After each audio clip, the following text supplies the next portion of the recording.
Big Tone in the zone. The ministry is here once again with another prediction video.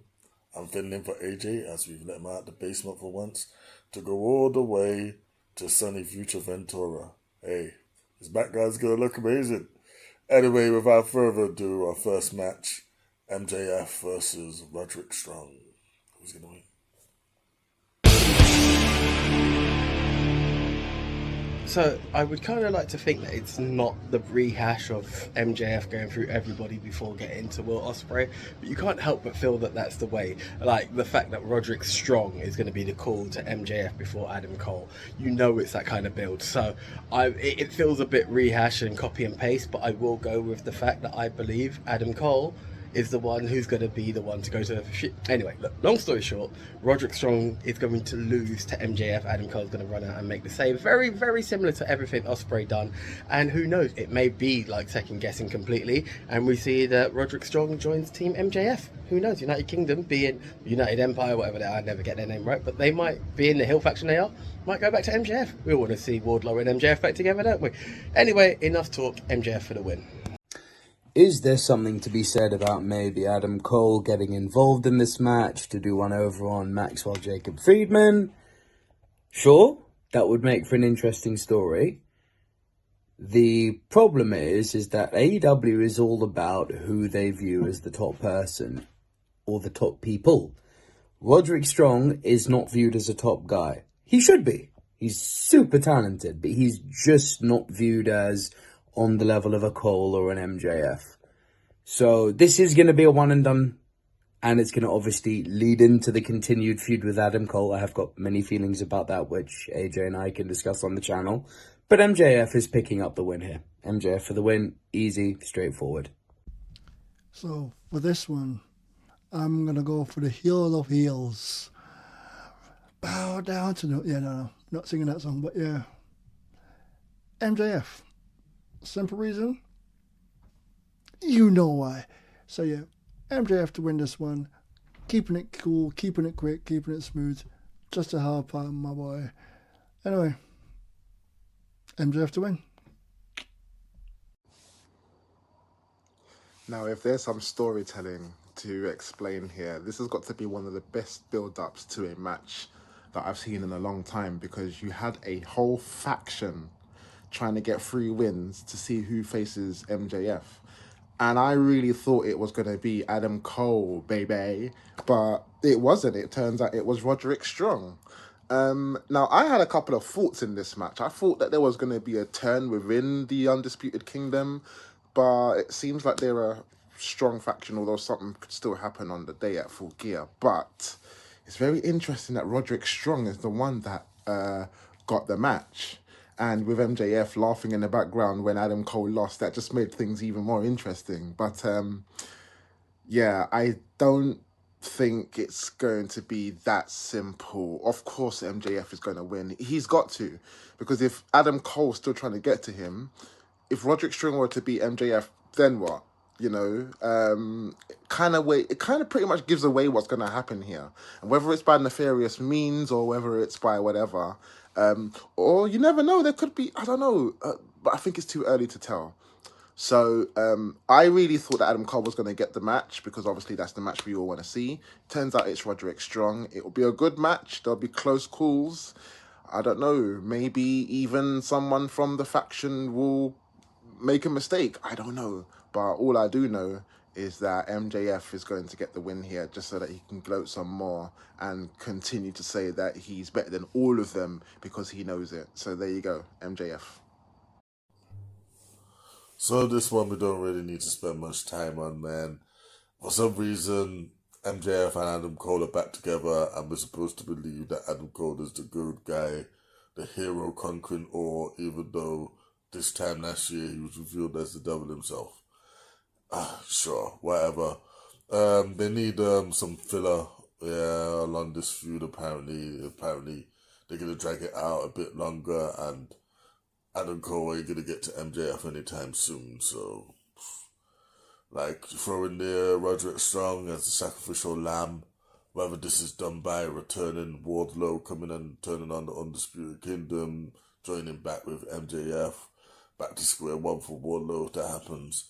Whether it's some new version of the Pinnacle that comes out and helps MJF and they injure Ruddy, whatever.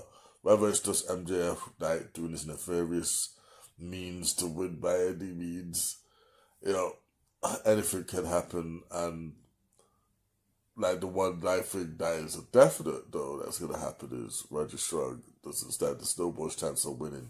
MJF for the win. So, as you can see, all the boys are like all together on MJF, like this, running over poor Ruddy nominating himself as a sacrificial lamb. Hey, whether that's because of Adam Cole or not, that remains to be seen. But for now, we're all on the same page. Let's see if that continues in our next match.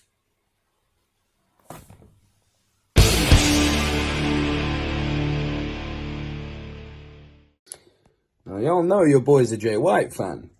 But.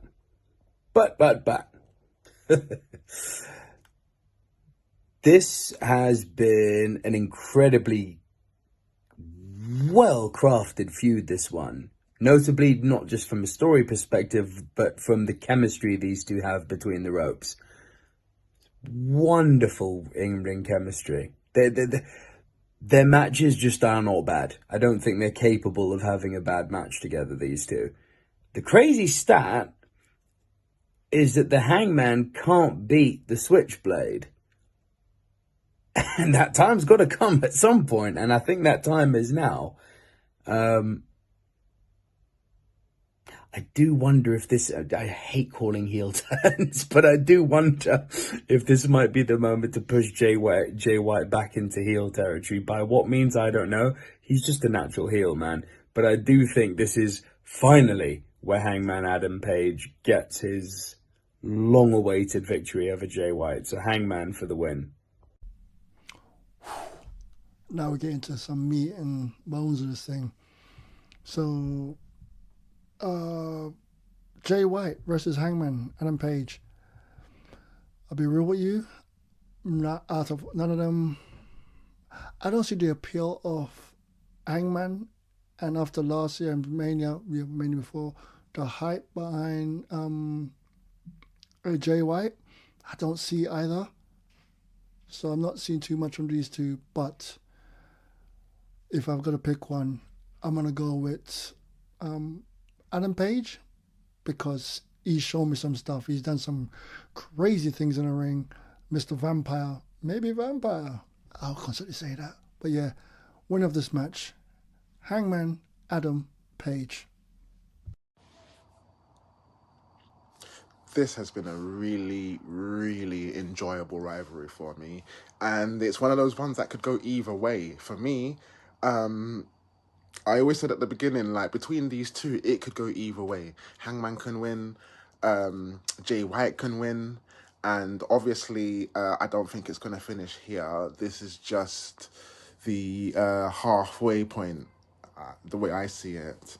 And as really, really, really good as this match is going to be, I think in order for there to be some type of rubber match, or for there to be some type of head, like, there's got to be probably stakes higher than this. This is just a normal match. So I don't know, maybe like a cage match or something, like, weapons match, or a hardcore type of match. It's going to get to that. It's pretty much going to follow the Swerve rivalry that Hangman Adam Page had. But in order for things to even up, I think Hangman is going to get the win here, and that's where they will take it to the rubber match. So the winner for this match, Hangman Adam Page. This match has a potential to be the match of the night, to be honest, because obviously you've got two guys at like the top of their game, man. Like, Hangman has generally become one of my favorite characters in wrestling right about now, with his whole persona, this crazy badass cowboy that will just do anything to win. Is great, man. And it was great to see Jay White being back and being featured in a prominent position as, like, a main eventer where he actually belongs. So who wins this match, man? Well, it's gotta be Hangman, really, because Jay won the first one. If, like, Jay like beats him again, then like we're pretty much done here, really. And Jay needs to like move on to bigger and better things, but I don't think they're doing that because I feel Hangman's whole persona, everything he's done, eventually this loops back round to a world title reign. I know some may want that for Jay White, but I think they're gonna have to hang on a little bit more longer while they put a bit more salt on the steak for that. But in the meantime, man, sorry Jay, you're taking the L here. Hangman for the win. I wish I had left for this, I really do. We either have the balance up and Hangman wins, or we get an extremely ticked off Hangman because Jay White wins for the second time. I'm going for option one of Hangman winning, but then is that too predictable? Do I want to go down the other way? Do I actually want to say White goes for 2 wins? I'm going to regret this. Hangman for the win, but I think Jay White's actually going to do it twice. But Hangman for the win. Official answer, Hangman for the win. So everyone thinks Hangman's going to ride off into the sunset. Interesting, all of us were all still vying for those points and we're all still on the same page. But this can't last. Surely, with all the minds here, one of us have got to like think a bit differently. Let's see in our third match.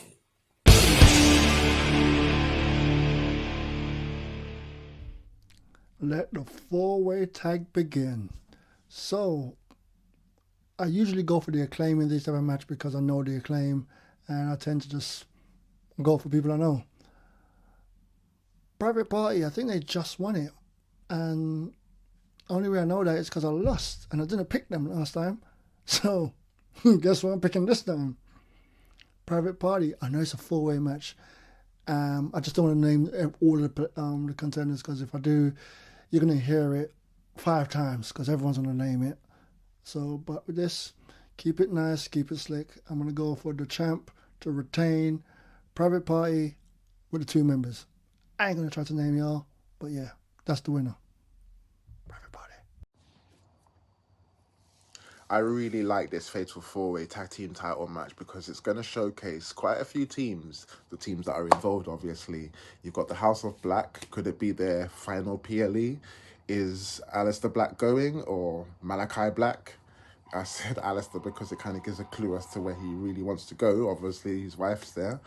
Or will it be their time to get the tag team titles? Maybe, you never know. But I don't think the time is right just yet. You got the Outrunners, where a couple of months ago they were like jobbers, like no one ever took them really seriously, sort of thing. They were like the Fall Guys, and now they're like the Front Guys. So round of applause from going from the Fall Guys to the Front Guys, because the backing of FTR, and now they're in a tag team title match. I mean, kudos to them. And if anything, they may be the dark horses in this match. The Acclaimed, something going on there as well. Like, I don't know, there seems to be this weird energy going on, like there's some kind of split going, kind of similar to the New Day. Something's going on there, especially with the Hurt Syndicate. So that's another funny sort of thing here. And then again, Private Party worked hard. It's their first actual title defense on the PLE. They've only just won them, and we all know how first title defenses go. They usually win. Although, don't ask Mr. Woo Woo Woo or Kane that question. But, usually title defenses, they usually get defended on that first title defense. So still, your AEW World Tag Team Champions, Private Party. It's nice to see them doing something a little bit different with the tag team division and those belts, man, because obviously for the longest time it seemed to be the same few teams just getting the belts. It's nice to see they rewarded Private Party for their tenure since day one. In the company. It's good to see them with the belts. And I feel that's not going to stop anytime soon. While it's good to see the Outrunners on a PLE or pay-per-view, whatever they're calling it these days, man, I don't think it's time to see Private Party lose the belt so soon, even with the excellent team of the Acclaimed and the House of the Black Fawn in there. I just don't foresee any of them like getting the win at this point. None of them really have much heat behind the flame to justify taking the tag team titles of Private Party, especially so soon. So Private Party for the win. They're not transitional champs. It took them forever. They've been with the company from day one, and well, not day one, but long enough. And they've got the tag titles. Let them have their shine. Private Party for the win. There's no other way between it. Like we've seen all the other teams, they've all held some form of gold. This is their guys' time. They had the Hardy time. They had this. They had that. They had the other. Let Private Party shine. Private Party for the win. Still your AEW Tag Team Champions. 4-way tag team match. I imagine it's going to be a bit of a banger. They're not taking the belts off of Private Party just yet. Cool. There's literally nothing more to say. Private Party are retaining their titles here. I was wrong, man. That's like we're all thinking the same. The ministry is on the same page. For once, man. We're all voted the same so far. I don't think this is gonna continue. But hey, maybe it will. Let's find out.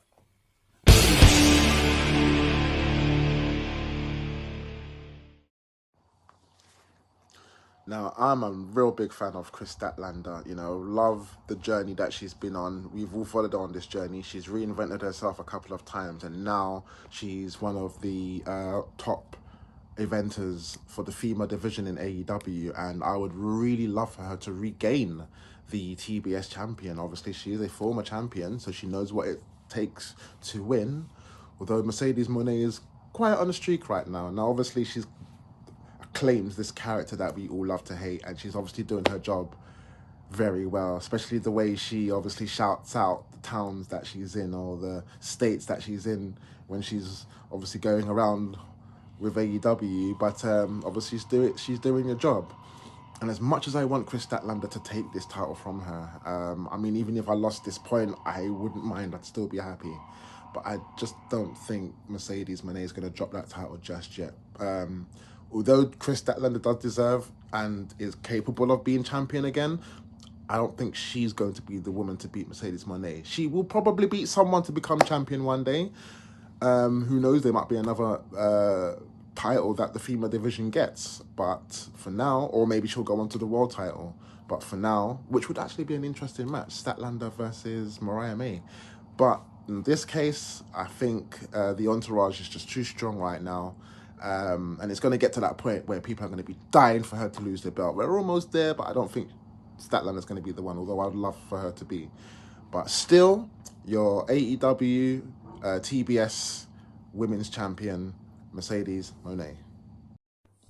And hopefully it will be one of Mercedes' better matches, yeah.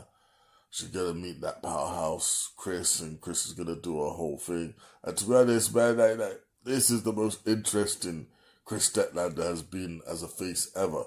Yeah, like those badass putting people through walls, 2 people at a time through walls. This is the type of things that we needed during her OG title reign. Yeah, like, just a badass coming out, whooping ass, man. Like, no question asked. Unfortunately, though, Mercedes, although she's not the brand new shiny thing, she is still one of the top draws, to be honest, man.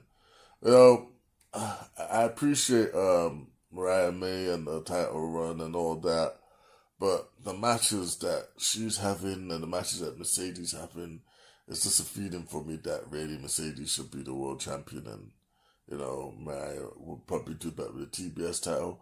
But whatever, man. Mercedes is 2-belt money that continues, man. Kris, as great as she's been, is not beating her here. So Mercedes for the win. Am I wrong? Is this heel on heel? I genuinely believe it's heel on heel because Statlander was the heel against Willow, and Mercedes is the heel currently. But either way, I'm going to go with Mercedes to win. I do feel like Statlander should have that time. I think she had that time as well. I'm just going to stick with my answer. Sorry, I'm moving around because I'm just making sure I'm not just a shadow talking.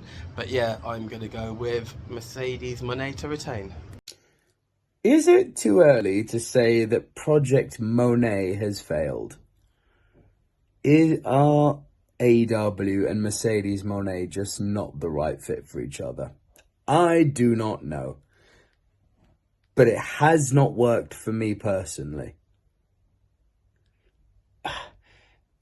I'm very conflicted here. Star power, it makes the world of sense to keep the belt on Mercedes. Statlander does have a history of knocking off the top person holding the mid-card belt at the opportune moment. I don't think this is the opportune moment. She's beaten Camille, therefore wrestling logic would dictate that she should lose to Mercedes. Maybe keep the feud going. Maybe not. I don't know. I don't see Statlander being the right person to dethrone Mercedes Mone based on star power alone.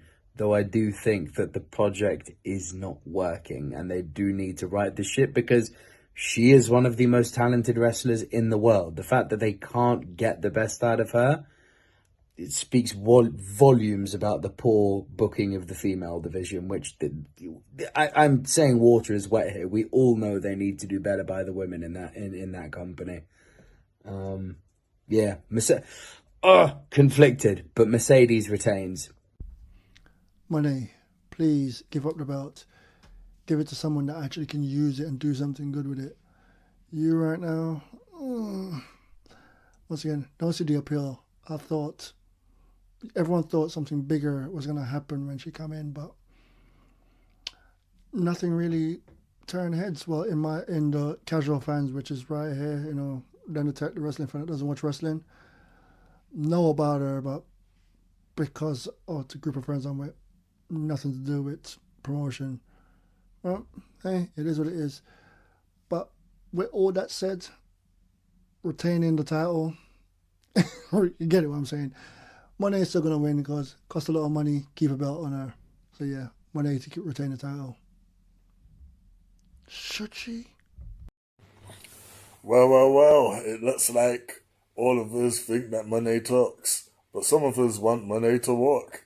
Hey, I like Mercedes, man. I feel that they can do more with her, but to be honest, the guys ain't really wrong with what they're saying, man. But as you can see, we're all on the same page. I don't know what's going on, but we're all very samey today. Let's see if that continues with our next match.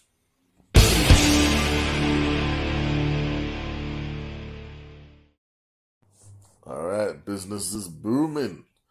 Or should I say the syndicate's booming, yeah, because of course, Bobby Lashley, MVP Shelton Benjamin coming and making a tear with a storyline that WWE for some reason neglected and didn't want to use, even though it was an easy layup. But hey, now it's in AEW, and because of this, we get to see one of the best matches I could hope to see. Yeah, and Bobby Lashley versus Swerve Strickland, man. Yeah, that's going to be a great match. Both are going to put in the effort. However, unfortunate for Swerve, he's got to suffer the wrath of anyone really, like who goes up against a new main eventer. Yeah, I love what they're doing to Shelton and the respect that they're showing him. But all due respect, Shelton Benjamin is not on the same level as Bobby Lashley and probably what they hope for Bobby Lashley to be. Yeah, so Bobby Lashley's got to get the win here. Will it be straight? Probably definitely not. But either way, it's going to be a massive spear or power slam on 1, 2, 3. Lashley for the win. Listen, no one is happier than the 1AJ to see the Hurt Syndicate business back in business, and the big man himself, Bobby Lashley, is at the forefront going through. Shelton Benjamin's been a beast. There's no way we're going to make Bobby Lashley lose on his opening, is there? Even if it is Swerve in his house. So you know what? The Syndicate have a new house, so it may be Swerve's house most of the time, but Syndicate have got a new home, and they're going to make their legacy felt. So Bobby Lashley for the win, because you know what? Business is good, even if it's a Syndicate.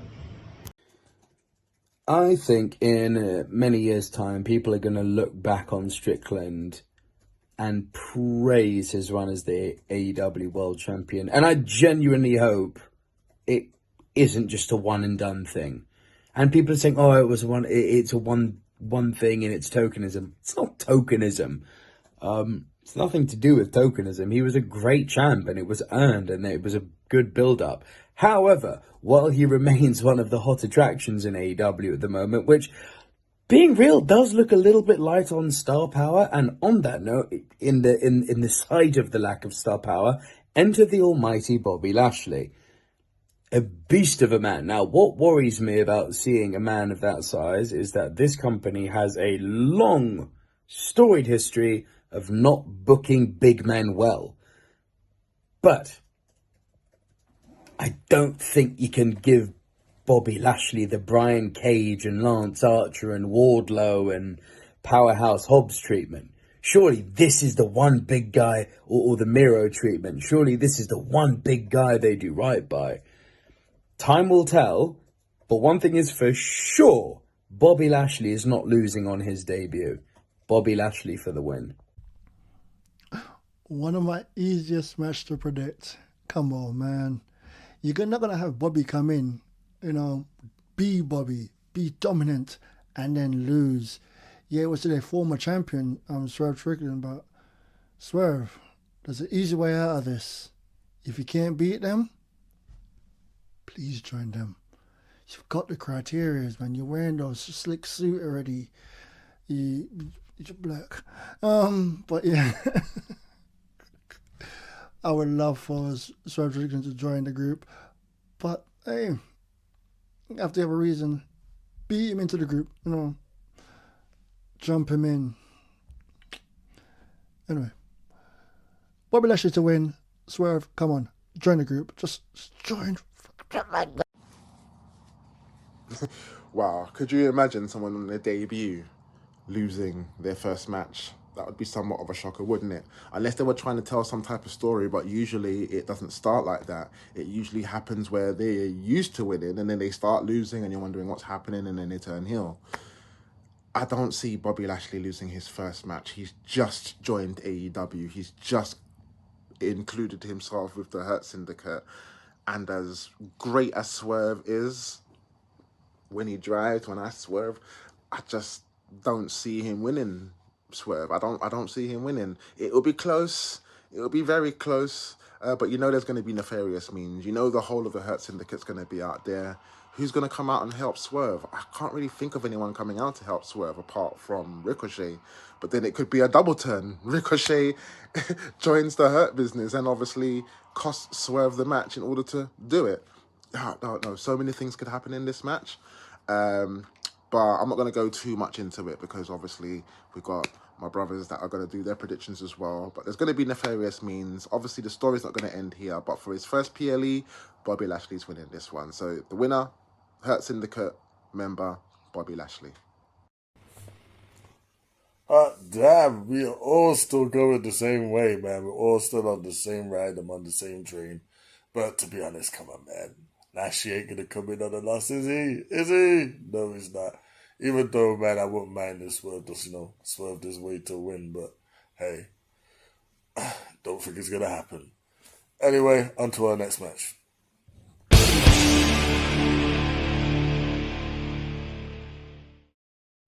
So a weird conversation we had recently was, I was with Double V and he was saying that there's only so many times we can see the real Daniel Garcia before things start to take a turn. My instant reaction was going to be Jack Perry. Daniel Garcia is a bit of a Mercedes Moné, if you know for me, in the sense that I keep giving this kid a shot and he keeps letting me down. But what if the Elite were to slowly start losing everything and that's their transition? There was also another theory that I don't know if, well, screw it, I'll say it. Does Garcia join the BCC? That would, they wanted him before, maybe now's the chance. Maybe this is the real Daniel Garcia. I don't want to see Jack Perry lose. You know what, I'm losing anyway, so who gives a crap? Daniel Garcia, new champ. Jack, I love you, but yeah, maybe that's the turn. The Mox effect has taken place. Garcia for the win with BCC assistance. My bogey wrestler. Not just mine, AJ's too. And maybe others in the ministry as well. Like, Daniel Garcia is always a weird one to bet on. Here's where my head's at with this. With the Elite kind of being gone at the moment, title belts are off Matthew and Nicholas. They're taking a bit of a hiatus. Okada's nowhere to be seen, which is a crime against humanity, frankly. Does it make any sense to have Jack Perry retaining the belt? No. But as history has shown, do I have any faith in putting my chips behind Daniel Garcia? No. So this, to quote Den the Tech, this is literally a flip of the coin. Up and up, and here we go. What coin is it? Okay. I'm picking Daniel Garcia to win. And that's going to bite me in the ass hard, isn't it? But yeah, Daniel Garcia to win. Jack Perry will forever be Jungle Boy to me. I know I should give a man, but Jungle Boy is one of the things that brought me to AEW. You know what I'm saying? But I'm getting it. Jack Perry, big heel, big real glass baby. You know what I'm saying? Yeah, I'm going to have to pick Jack Perry to win because 4 pillars, he is the pillar. You know what I'm saying? Him and Orange Cassidy is 2 people that got me to watch AEW when I was trying to watch, trying to bring myself to watch wrestling again. Yeah, but Perry, just keep the belt. I don't know what's happening with it right now, but yeah, that's the winner. That's the winner of the match. Jack Perry to take the belt. I mean, to win. He's already got the belt. I have really invested in this rivalry, and for me, whatever Jack Perry is doing, I don't think he needs a TNT title to do it. He can do all the cryptic scriptures and all that kind of stuff. He can do that without the title. And he's had it for some time now, and to be honest with you, apart from the redesign of the belt, which I think that still look kind of cool, but then the funny thing is I thought that was happening because Darby Allin was going to get the belt. Evidently he didn't.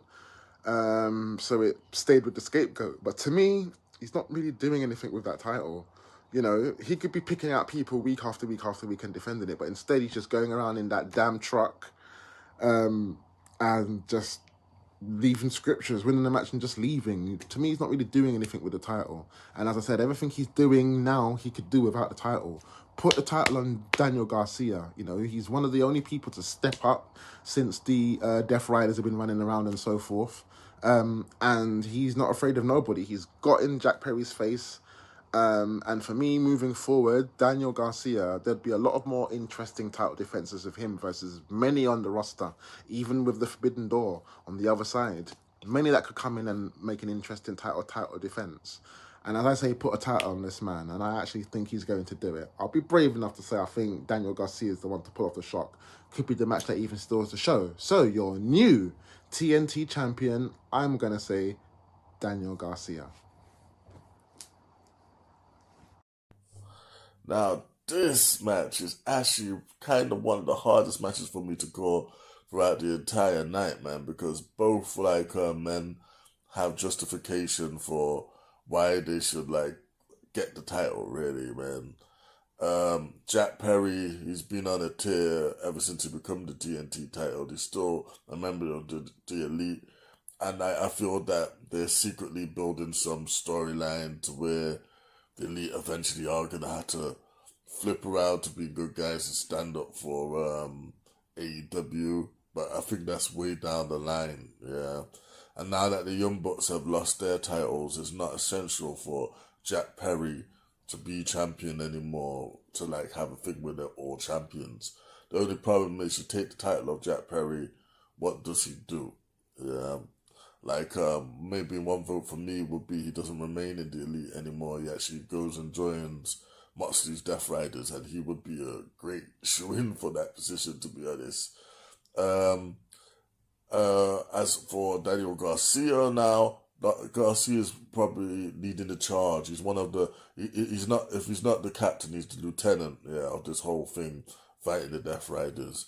And I think to do that, and it looked pretty good, maybe stick some gold on him. Yeah, I think he deserves the TNT title. He's been around for quite a while there. He's been a prominent part of the show. So why not put the title on him, man? I'm actually think they are. I think they're gonna reward him, and I think they're gonna push him to elevate, his status in this whole war thing. So, yeah, Daniel Garcia for the win. You know, when I first started recording, I had like Garcia as a shoe-in to win. I thought I was like gonna be the only one, but it turns out all the guys I think alike, except for one.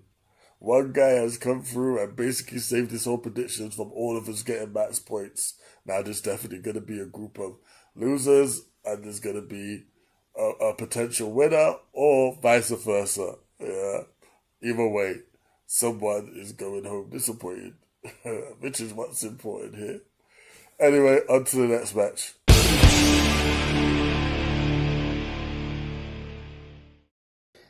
And the hardest match for me personally, the hardest match to call on the night.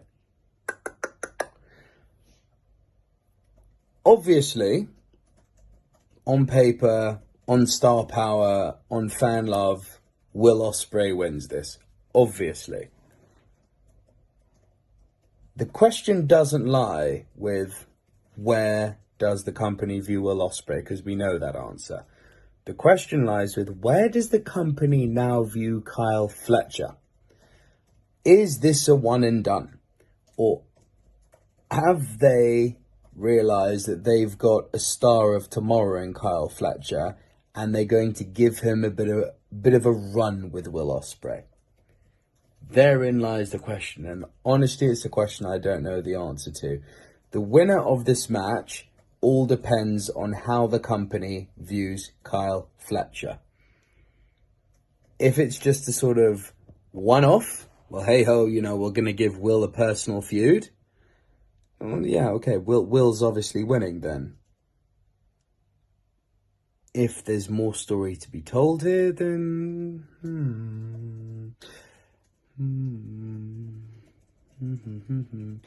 They put the belt on Takeshita. They see some value in the Callis family. Is Don Callis the wild card? Is there enough stock in the Callis family to cause Ospre an upset?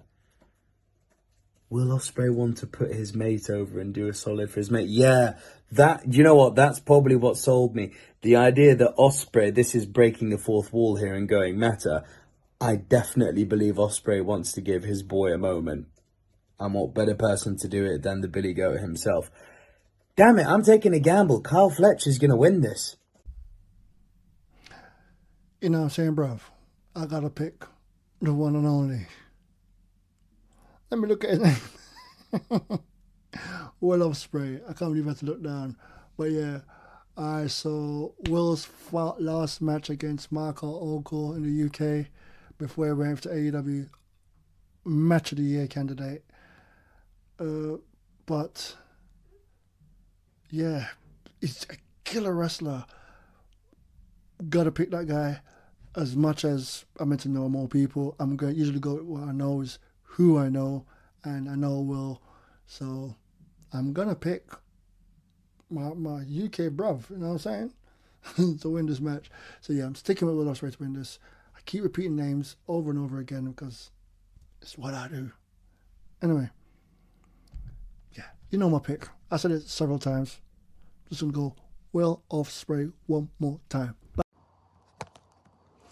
Now, this is one match I have been wanting to see for ages because I have really compared the two, and I always thought that Kyle Fletcher was like a Mark II Will Ospreay, but he has clearly stated that he is nothing like him, shaving his head off in the process, and there's been quite a few back and forths with this.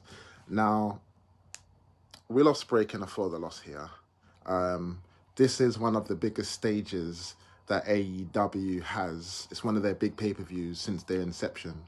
So to put Kyle Fletcher on a big stage, I think we should give him that push, you know? Will can always come back and face him again.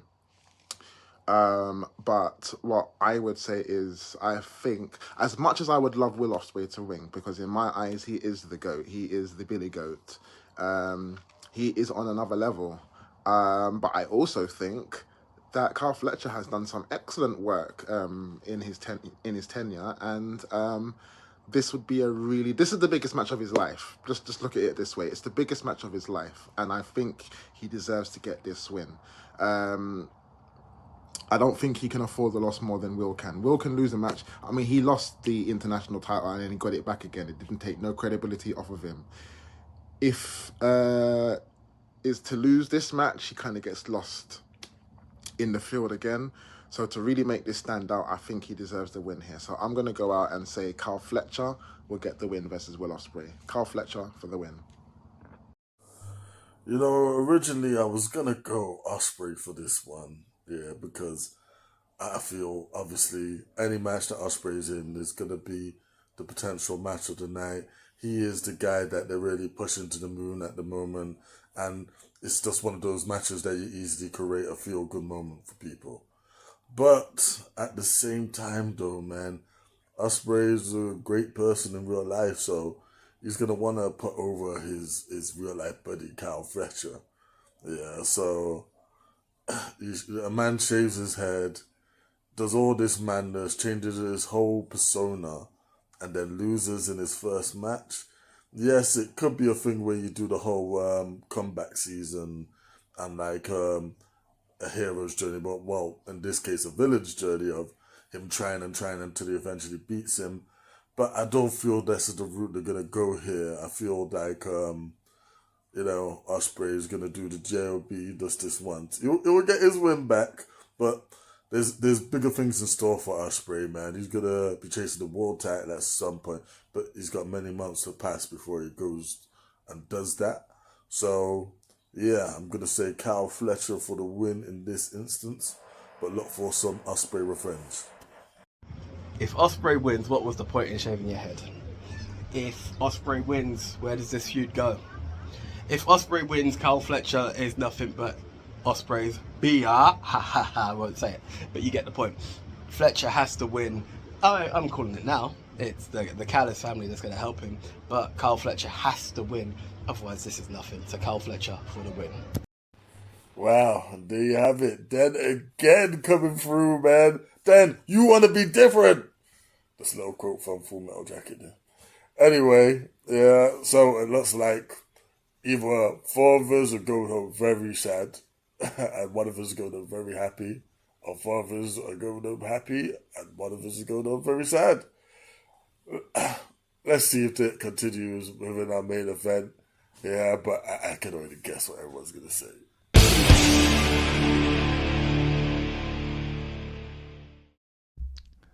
This is a heart versus head prediction because my heart says Orange Cassidy, my head says Jon Moxley, and I'm in third place. So sorry, heart, push you down. Head, you're taking it.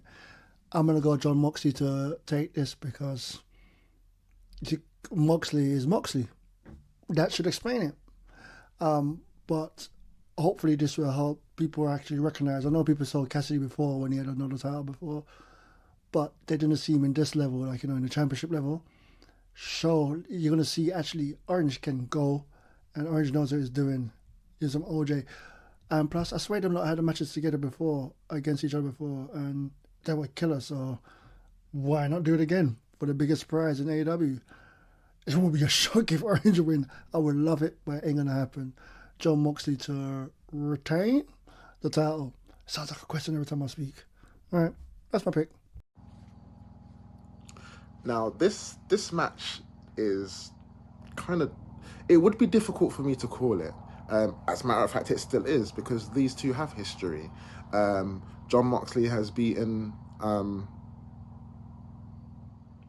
Orange Cassidy for the international title, and then obviously he's won it back. I can't remember if when Jon Moxley first had the world title, if Orange Cassidy tried to beat him for that title, but if he did, obviously he lost. So now we've come full circle, and now there's this world title fight again.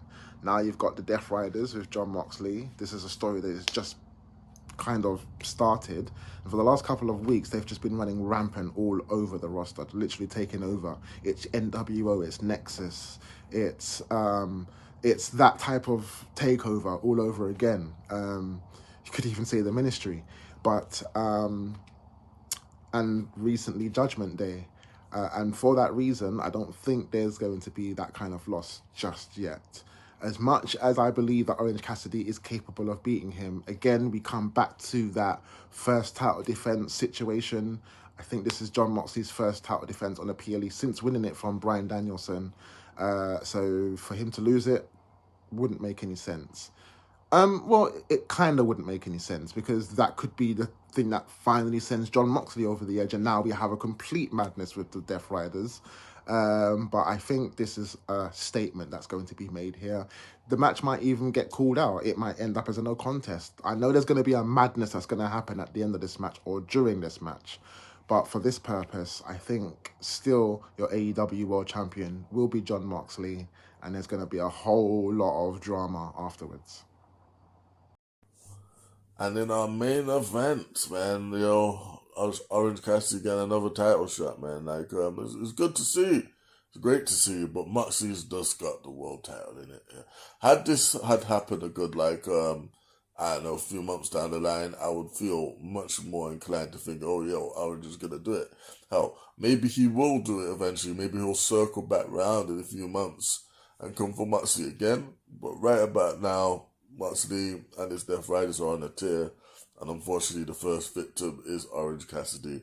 There's no way after what they just did to Bryan Danielson, Moxley is losing the belt so quickly or so easily.